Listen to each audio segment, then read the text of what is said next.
Në urgjencën e Spitalit Rajonal të Shkodrës vijojnë paraqitjet e qytetarëve për shkak të virozave të stinës.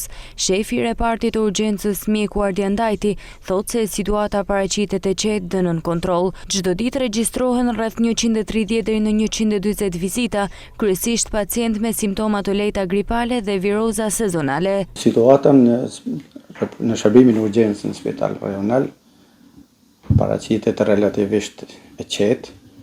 Them relativisht e qetë sepse nuk kena pasë një ngarkesë të madhe, pra janë vetëm smundshmëria dhe pacientat që kërkojnë në urgjencë me smundje pak a shumë normale për stinën. Nëse i referohen fakteve, kam rreth 130 deri 140 vizita mesatarisht, diku më shumë, diku më pak, po kjo është një mesatare. Prej cilave zakonisht në 70%, 15% që tyne kërkojnë shtrim, hospitalizim, pjesa tjetër marrin shërbimin dhe trajtohen ambulator.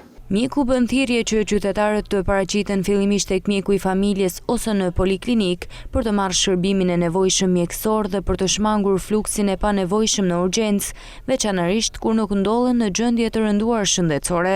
Kena bërë përpjekje që të triazhohet atë jo të gjithë të vinë te spitali për një ankesë sa do të vogël. Kjo jo sepse në spital nuk do të gjejnë shërbimin, po mirë është që të marrin sipas hallkave.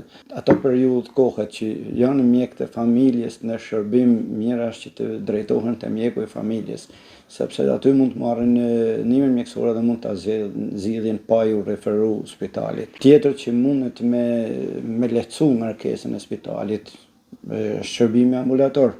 Pra shumë specialista mund t'i kërkojnë në poliklinikë dhe marrin shërbimin e kualifikuar. Duke ulur ngarkesën përqendrohet vëmendja dhe shërbimi për atë pjesë janë me të vërtetë urgjencë dhe smurën që nuk mund të trajtojnë këto dy hallka të tjera. Mjekët këshillojnë qytetarët të tregojnë kujdes të shtuar gjatë kësaj periudhe, duke respektuar masat bazë të higjienës, shmangur kontaktet e panevojshme dhe duke u drejtuar për ndihmë mjekësore në strukturat parësore shëndetësore.